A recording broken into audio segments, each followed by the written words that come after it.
Well, welcome everyone. It's been a little bit of a hiatus since our first of the 4 lectures, and just great to see everyone back. And when I was trying to think of something tonight to say, I always come back to ars longa vita brevis, art is long, life is short.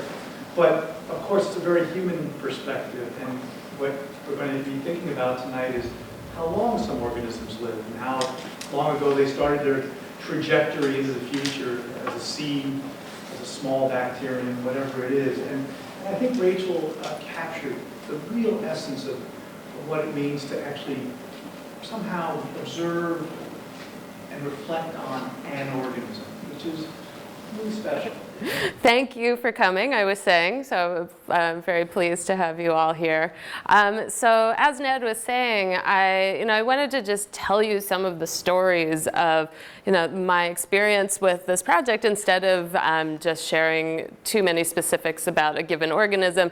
Not that they're not all fascinating, but we would be here into deep time if we spent too much time on each of them. But there'll be a slideshow playing behind me, and we can come back and if there's anything that you'd like to ask me about later, just kind of keep in mind what you're seeing. But I thought that I would start by answering some of the questions that I most get asked about the work. And the first question that usually comes up is, how did I get the idea?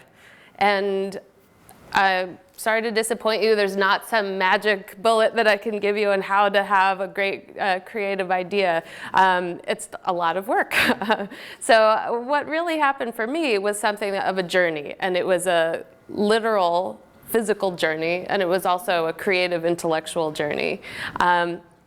And I'm not sure how many of you are familiar with Stephen Johnson's book, Where Good Ideas Come From. It's really fantastic. One of the things he talks about is creative churn. And this is something that I really came to feel that I just related to in a deep way. This idea that a lot of breakthroughs happen in this very organic way where you're following different threads and you don't quite know how they're going to become interconnected until you have that light bulb moment. And that is very much what happened for me.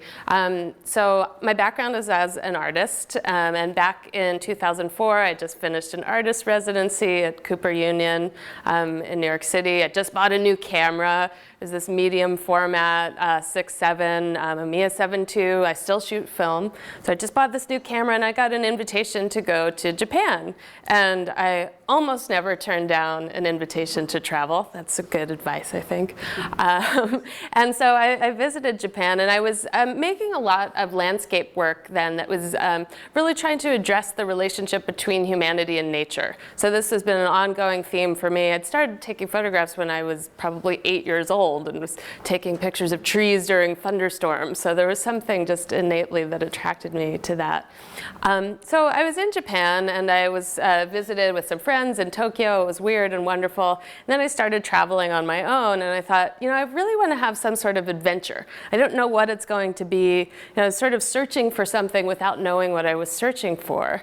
And I went to Kyoto. I was by myself. I didn't speak Japanese, and it was kind of difficult. I pulled into the train station, and there's Kinko's and Starbucks, and it's just sort of deflating. It wasn't this idea that I had in my head about these beautiful temples, and of course they're there as well. But I was having a bit of a difficult time, and I thought of some advice. It happened to be one of the few Japanese phrases that I know, fundoshi o shimete.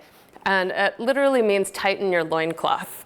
And so this is a rather obscure phrase, of course. It's something your grandfather might say to you. It means buck up.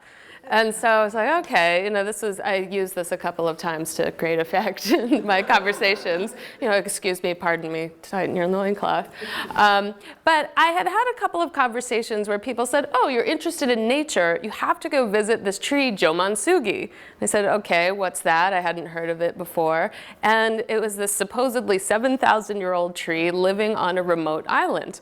And I thought, okay, this is interesting. I'd heard about it the first night I'd landed in Japan. Japan, was completely jet lagged out of my mind, and I sort of filed it away. And then somebody else mentioned it when I was in Kyoto. And I thought, like maybe this is the adventure for me. And so I took the advice. I bucked up and I packed up, and instead of going home, I went the opposite direction. So I went to the southernmost point of Kyushu. I got on a ferry. It was a 3 or 4 hour ferry ride to this island called Yakushima, which is a UNESCO World Heritage Site, really beautiful. But so on the ferry ride on the way over, this couple befriended me, and they took one look at me and my rolling suitcase, and they're like, "What are you doing here?" It's a 2-day hike to get to the tree once you get to the island.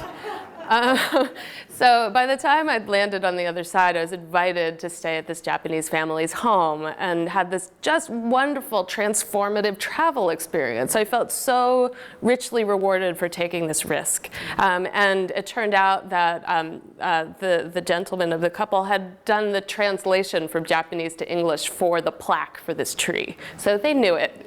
Yeah, so I hiked with them. And I'd love to say I had this epiphany standing in front of this tree for the first time, but that's not what happened. I mean, it was a very important moment for me, certainly, but so was the entirety of the experience. And it wasn't for another year when I was telling a story very similar to the one I just told you to some friends over Thai food in Soho back in New York. And that's when I had my light bulb moment. That was when all of those threads of interest just sort of gelled together. So the interest in science, the interest in art, the interest in philosophy about deep time and long-term thinking. And all of a sudden it was crystal clear. So I had my aha moment and ran home and started, the project was born. Then there was a few years then of work to do. So the next thing that I had to do was determine the parameters for the work. So as Ned mentioned, everything that I photographed is 2,000 years old and older. So the idea for this was to look at year 0 and back. So it was 2004 at the time that I photographed that tree in Japan. But why is it 2004? Why is it 2015? I meant to immediately highlight how shallow our timekeeping is and how arbitrary it is as well. So year 0, that's why the 2000. It was also important that all of the organisms be considered individuals. So this took some research because, as I said, my training is as an artist, not as a biologist. But I came to realize that what I wanted to include was unitary organisms that we're all familiar with, and clonal organisms, so things that genetically are one entity. So no new outside genetic information has been introduced. And I wasn't including things that have been dormant for millions of years and happen to sprout. I wanted to create a connection with this idea of these are living individuals as a way to relate to the fact that we are all living individuals. So again, sort of pulling on that idea of time and what it means to experience that as a living being. So this is a really great thing as an artist to be able to create the parameters of the work that you want to do. And this is, I've come to understand that artists and scientists have a lot of similarities in the way they work, but they also have a lot of differences. So I first thought, I'm going to find an evolutionary biologist that's going to partner with me. We're going to do this project together. I was very quickly disabused of that. So I met with a wonderful evolutionary biologist who gave me the lay of the land and said, I studied liverworts. I'm not going to talk to you about all these organisms. They're not even all plants. It wasn't going to happen. And so this was really, it was a big learning experience for me. So he said, I'm not qualified. And this, this kind of baffled me. How could you not be qualified for this work? And so I realized I had to become qualified. And what that meant was a number of different things. In part, there was no pre-existing list of here's everything that's been alive for 2,000 years or longer. So there's a lot of old tree lists. I mean, these are especially unitary trees. We understand that's one of the easiest ways to measure longevity using dendrochronology. But I had to understand what I was looking for before I could start looking for it. And what the process involved a lot of Google searching. So if this weren't the internet age, I probably would just be scratching the surface now instead of 10 years later having compiled this group. And so what I would do is look for published scientific research papers. So this is another one, back to the parameters of the project as a whole. It was important to me that it be based on real science. And this is one of those things, too, that's interesting when you look at art and science projects.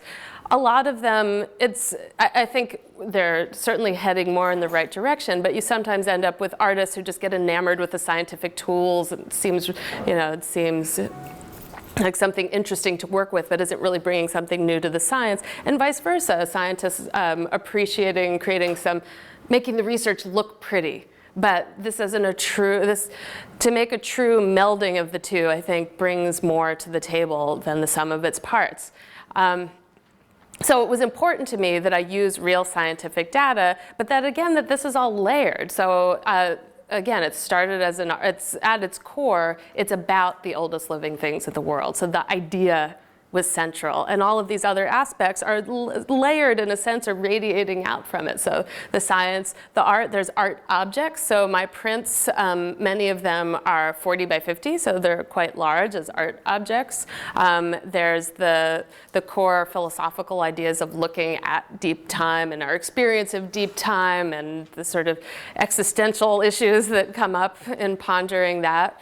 We can also go down a whole separate road just talking about our experience of time. So the fact that, from a perspective of neuroscience, it's hard for us to process these numbers because they don't make any sense. There's no biological imperative to understand what a million years feels like. And so these things are so far divorced from our own experience of time that this is another layer that's built into the work. Also, it's photography. So, the photographs, many of them are taken at a 60th of a second. So you have this temporal layering happening. So you have the thousands, tens of thousands, hundreds of thousands of years that it took for this organism to be here at this moment.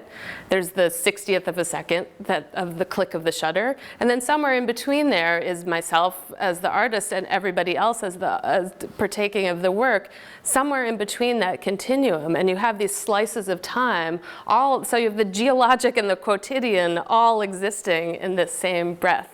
And this is along with the scientific fact and just the artistic sensibility of the work itself. So this is another one of the layers to peel back, is thinking, as Ned mentioned, we were talking about portraits and portraits of plants. And so I mentioned that it was important that everything be an individual.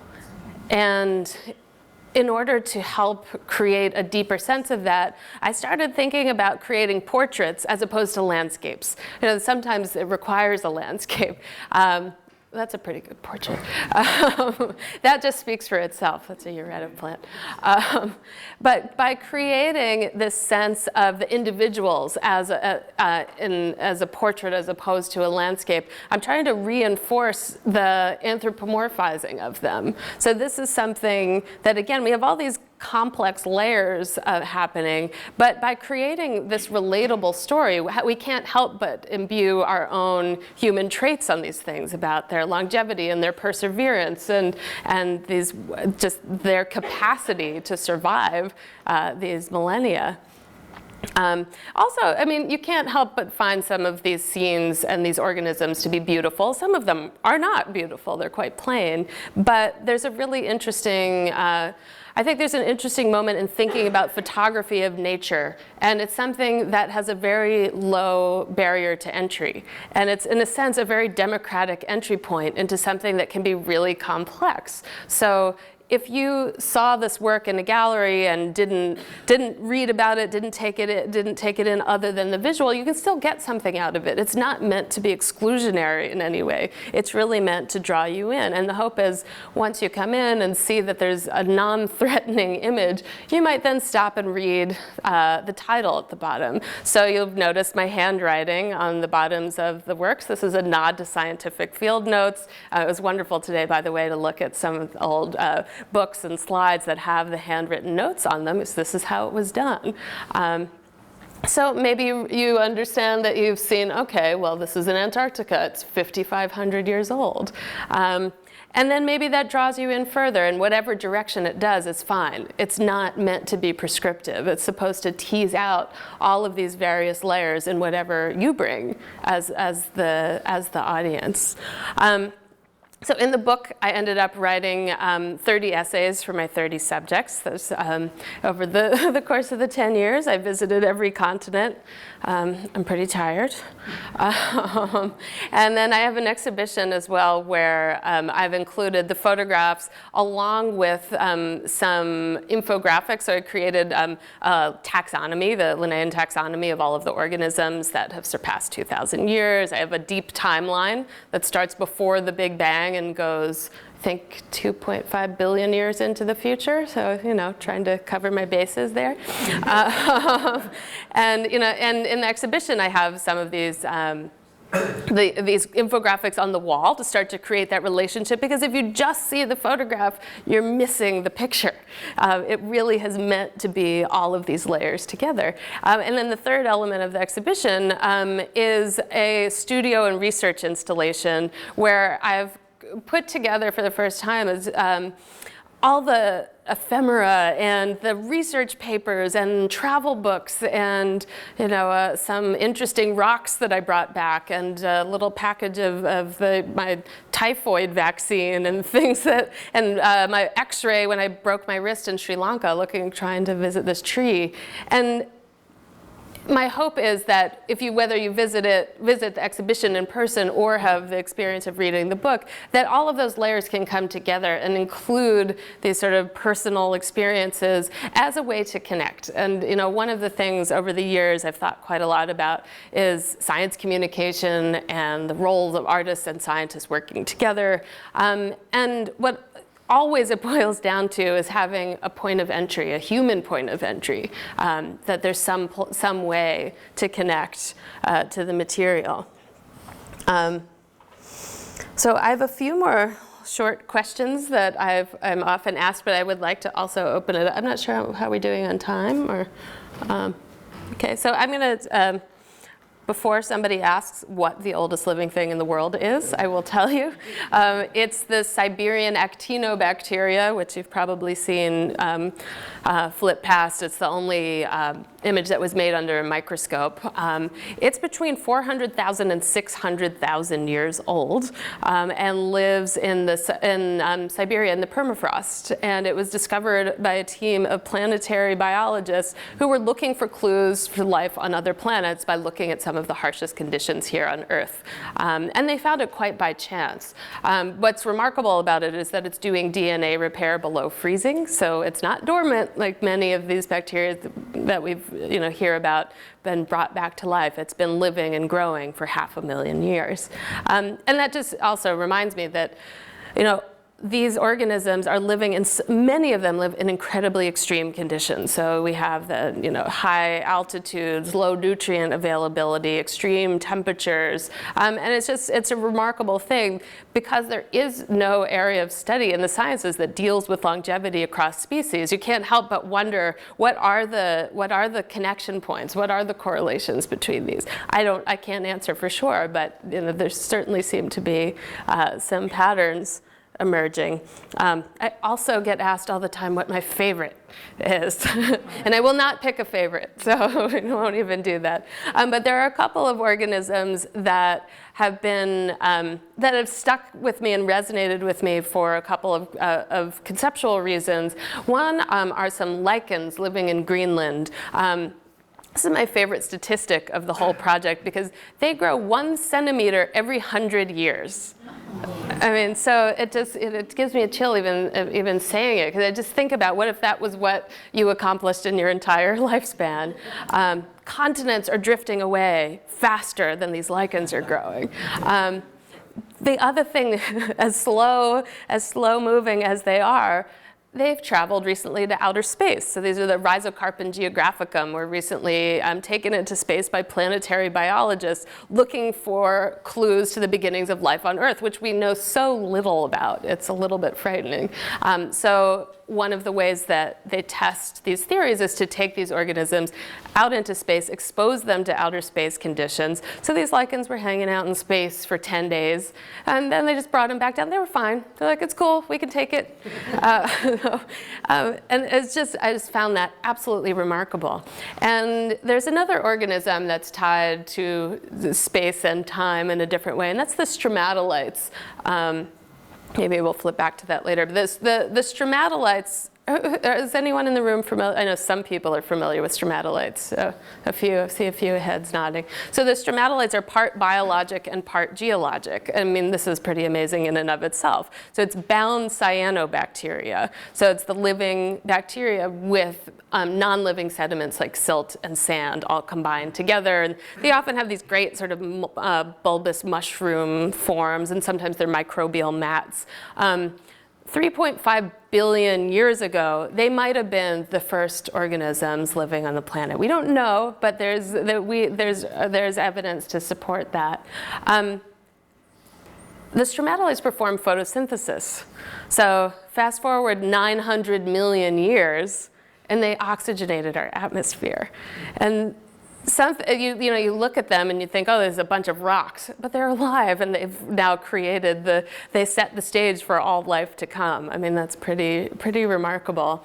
But I also started thinking about the time scales. So the ones that I photographed are between 2,000 and 3,000 years old. They're living in Western Australia. And pro tip, by the way, if you go to visit some stromatolites and you see that they're all black, those ones are dead. So look for the yellowish sort of, it's striking, the difference between the living and dead ones, if you know what you're looking for. But thinking back 3.5 billion years ago, or the 900 million years that they patiently changed our atmosphere, you really start thinking about cosmic time. So we're taking a step even beyond the biological time, which is remarkable in and of itself, and out into cosmic time. So in closing, I'll just share that the next work that I've begun, but it's still very amorphous at this point, is looking at deep time and deep space. So I want to continue working with scientists. I've spent some time with some cosmologists and particle physicists, and trying to find the threads. I'm very much back at that point where I was describing, searching for the tree in this island in Japan, not quite sure what I was looking for, but knowing that there was something really compelling driving in that direction. And so I hope that I'll be able to take some of that experience working with scientists and working with these ideas that seem kind of unfathomable, but to be able to create some connection point. So that's my goal. I'm sure it'll be no sweat. So, thank you very much. How did you get, what assistance did you get to so the actual age is determined? If you could pick an example and explain how that was determined. I don't think you made anything up. I know. A different artist might have made up all the ages, but I did not do that. I always would defer to the expertise of the researchers doing the work on the individual organisms. That being said, going back to that original evolutionary biologist who recused himself, he said, there's too many ways to successfully date an organism. So the way you would count tree rings for an individual tree is quite different from how you would date a clonal colony. So I'm assuming a lot of this audience probably knows this idea of things that are self-propagating. A great example is Pando, the clonal colony of aspen trees, which is thought to be around 80,000 years old. You'll notice that a lot of these clonal organisms have very round numbers because they're estimates. But one way that you can create those estimates is doing a combination of radiocarbon dating, usually fossilized material, and then doing genetic testing to match that fossil with the living organism. So if you have that perfect genetic match and you have that sample, then you know with the radiocarbon date, then you know it's at least that old. So, but there's a lot of chance involved in that. So there's educated guesses. They're very educated, but oftentimes you'll see a range, and sometimes I have ranges in the dates here as well. So yeah, it's varied, but I always defer to the published research. Yes. I read about the bristlecone pine before, and a lot of them are, their locations are kept secret. So my question is, were there any particular shots that you had to go through a lot, besides the traveling, but was it difficult for you to get access to or special permissions? I'm glad you brought up the bristlecone pines because that reminds me that I meant to have a little bit more conversation about climate change, and they're a really great example of one of the organisms that's being directly affected in a way that we can visualize quite easily. They're growing faster than they ever have in the past, growing I think it's 40 to 50% faster than they have in the past 3,700 years. They're being attacked by white pine blister rust and beetles because the climate zone is getting warmer, and so these things that were normally kept at bay from the cold are now inching their way upward. But in answer to your question, access varied. So anybody can hike the trail where the bristlecone pines are, but they removed the marker for the Methuselah tree because too many people were taking samples off of it, bits of wood. So you can still you can walk the trail, you just don't know which the Methuselah tree is. Although there's a tree older than the Methuselah, which just didn't get very much press, but so I wonder why.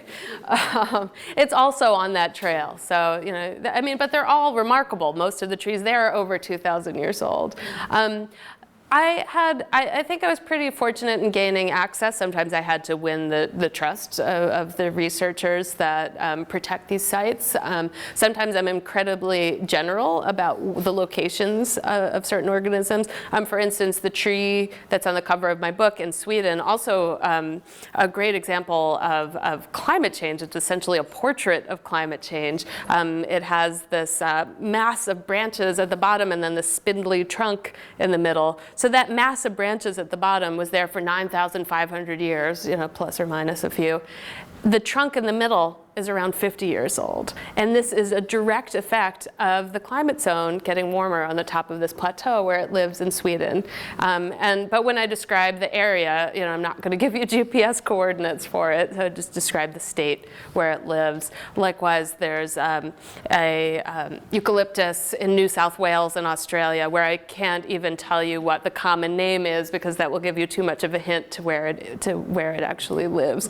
But it's an interesting question also in terms of balance. And I really think of these organisms as belonging to all of us and symbols of something that really transcend the things that divide us. So how do you share information like there is an older bristlecone, or we should know about this particular tree without in turn inadvertently causing harm to it? So that's something that I've tried and hope that I can continue to balance.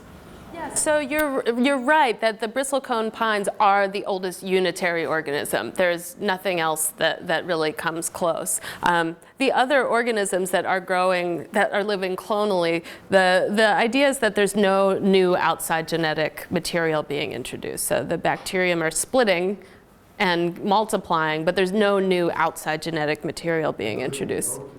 And the oak, as well as the oak in California, which is a scrub oak that is growing clonally, yes. Yeah, so it's self-propagating. So these organisms that are growing in this manner are theoretically immortal, which is sort of a tantalizing thing to think about. But of course, this is only the case if favorable conditions persist, which we know that that's not the way, the direction things are going right now.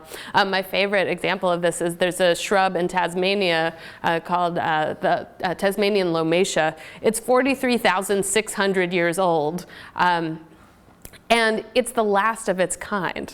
So it's theoretically immortal and critically endangered. And it's also triploid, so it can't reproduce. They've tried grafting it. There's all of the, but it persists, but it's incredibly delicate. So I visited some clippings of it at the Botanical Garden in Hobart, and they have a number of them that are growing in their research garden. They brought one out to a conference just for the afternoon, and it died. So it's very, very sensitive, and yet it's been persisting in its home climate for at least the 43,600 years. So. Yeah, I don't like to talk about that. No, it was very scrappy. I did a lot of different things. I mean, my most flip answer is, I have a lot of debt, which is true though. I did a number of different things. So very early on, I did a Kickstarter campaign, which was great. I've gotten some arts grants. I haven't qualified for science grants because I'm not a scientist. I haven't even tried to apply for those, although every once in a while a scientist would include me in a travel grant.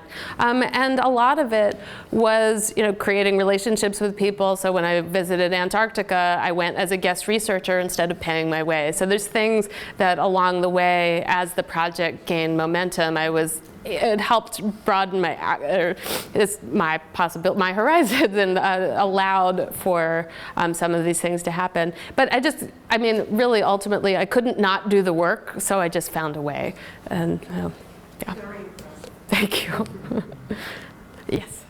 So you've talked a lot about the immortality and the mortality of these organisms, and your life is now really very much intertwined with theirs. You've created this big, beautiful piece of artwork in science, and you're doing this great thing. What is it like looking back, and how have they affected your life, and do you think of them often?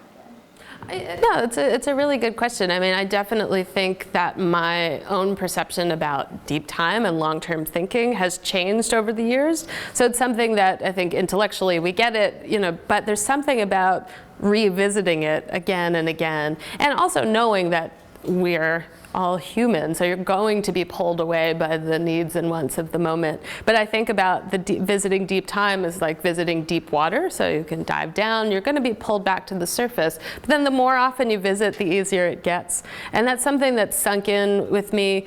And the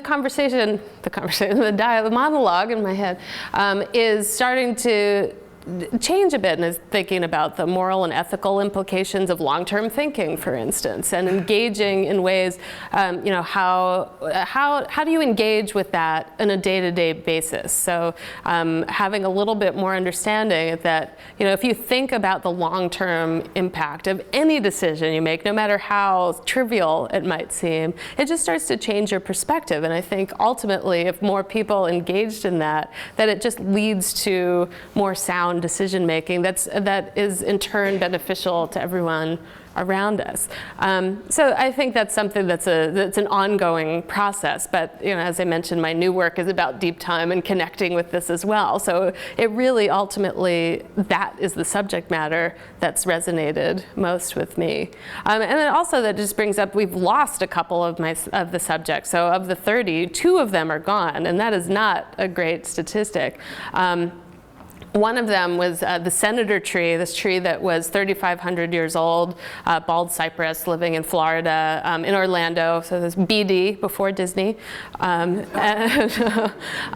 Some kids snuck into the park at night. The tree was hollow, as a number of old trees are, to do some meth inside of the tree. And they burnt it down. And then they posted about it on Facebook. Oops. So that to me was one of the most critical moments in the project, because I realized that I was complacent about the longevity of these organisms. Longevity is not impermanence. It is not immortality. And I had visited this tree in 2007, and I wasn't crazy about the photos I made, and I thought, oh, I'm going to go back. It's so easy. It's you just hop on a plane. It's like a little quarter-mile boardwalk to visit this. It's just this tourist site. It's no big deal. And 5 years later, it was gone. And so that was a really profound moment for me and a turning point in my thinking. Yes? Next one more. Yeah. Thinking about the future so much, and thinking about the natural world and man's impact, do you have trouble maintaining an optimistic point of view? I guess I should, but I don't. I think I certainly can be fatigued by these things. It's it's hard to maintain a sense of optimism when you know all of these things are happening. But I am optimistic. I mean, I think, we're slow to come around sometimes, but I think the tides have turned politically and socially, where there's some more action to be taken. And, I hope to be part of whatever solution there is. And so one of the things, and back to the discussion of climate change, my hope is that by engaging in this work, that I can help other people engage with ideas around conservation without hitting you over the head with it, without saying you're bad, without in a way that says, oh, this is worthwhile to connect with. I understand this, and in protecting them symbolically, you have to protect the ecosystems around them as well.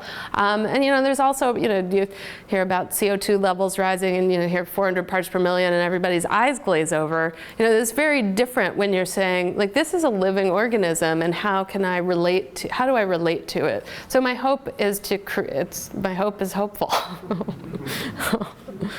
Yes. Did you have to learn diving, or were you already a diver? No, I was not. I learned to dive for this project. It was actually a little bit stressful for me because I had a bit of a fear of deep water to overcome. So yeah, I mean, I did a number of things that I'm sure I never would have done otherwise. Yeah, diving was certainly one of them. But there's nothing like having a project that you're motivated by to help you do things you might not think you're capable of. Sure. Yeah, so I went to Greenland looking for these lichens, around 3,000 years old, and I traveled there with an evolutionary biologist whom I'd met photographing the bacteria, and there was a point where he had to leave, and I was to meet with he was working with some archaeologists doing lichenometry, which is fascinating, studying lichen growth to help the archaeologists wanted to get another opinion about the dates of the Norse ruins they were studying. And they were off in some remote, I mean, a lot of Greenland is remote. They were off in some remote part of Greenland, and they were supposed to come pick me up in their little boat, but I got this weird satellite message that they couldn't pick me up, but I should come anyway. And the biologist I was with was going to Singapore, and he said, oh, you should go, like, we'll find some local to take you on a little boat up, just up the fjord an hour, and like look for the yellow house. And we found it. I mean, there was no other yellow house, but when I got there, they were not there. And they had all the supplies, they had all the food, they had all the equipment, and I watched my little boat sail away, and I had this moment of realization where there is, I got myself into quite a predicament. And you can't call anyone. There's no cell phone signal. I don't have the satellite phone. I have, a granola bar with me. It's not. There's water. I could find fresh water. But it was the first and I think only time that I felt alone on the planet in a way that there's really nothing that I could do about that except for keep my wits about me, which I did, more or less pretty well. And obviously, I won't spend too much time on the story. Eventually, I was found. I was lost for about 8 hours. I went looking for people, and I ended up running into some kids, so I knew I was not going to die. They were on a four-wheeler. They were fishing, and I'm like pointing at me. They're like, "Hi!" I'm like, "Great, they speak English." No, that was the one word they knew, hi. So I'm like, me, yellow house, and it turns out the house belonged to one of their parents, and the archaeologists had split up, and some of them were at the other side of the peninsula, and some of them had crossed the fjord. And so obviously it all worked out in the end, but there was something, it's hard to put into words, but I'm sort of reliving it right now. You can almost hear the silence in your ears, and I've never experienced that before or since. Even in Antarctica, so I went to Antarctica, but I was on a ship full of people, and then you get off on the shore, and there's 300,000 penguins, like they're really noisy.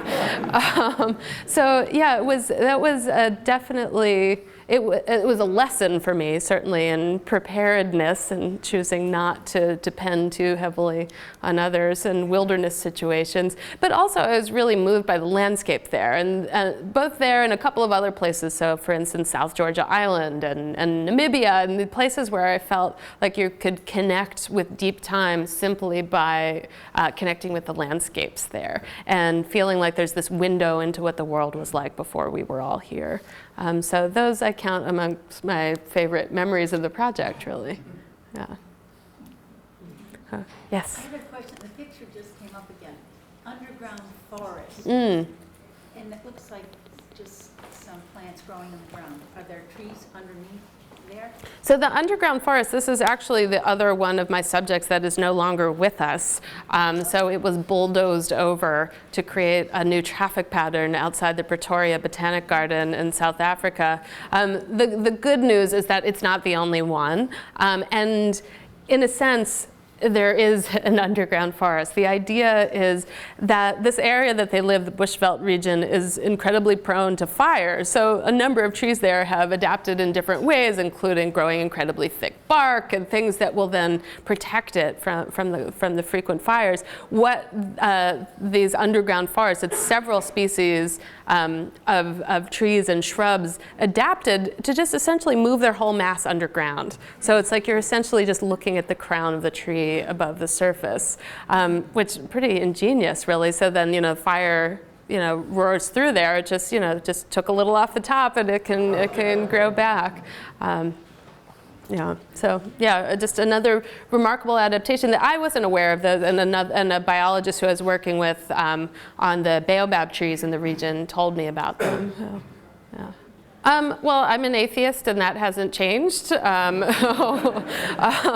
I definitely feel connected. Obviously, there is a spiritual connection to all of these organisms, and something that I believe in quite strongly. There is a feeling that is difficult to put into words, I would say.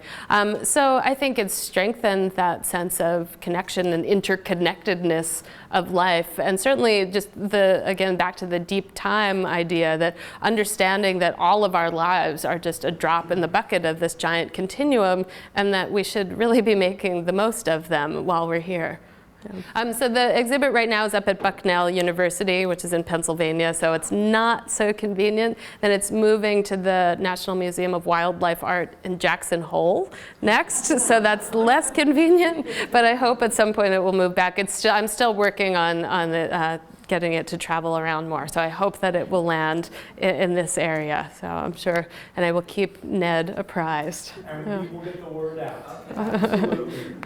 Well, I want to thank you, Rachel, for sharing some of the images to let us just get a sense of it all, and reflections on a decade of trying to understand what's outside of us.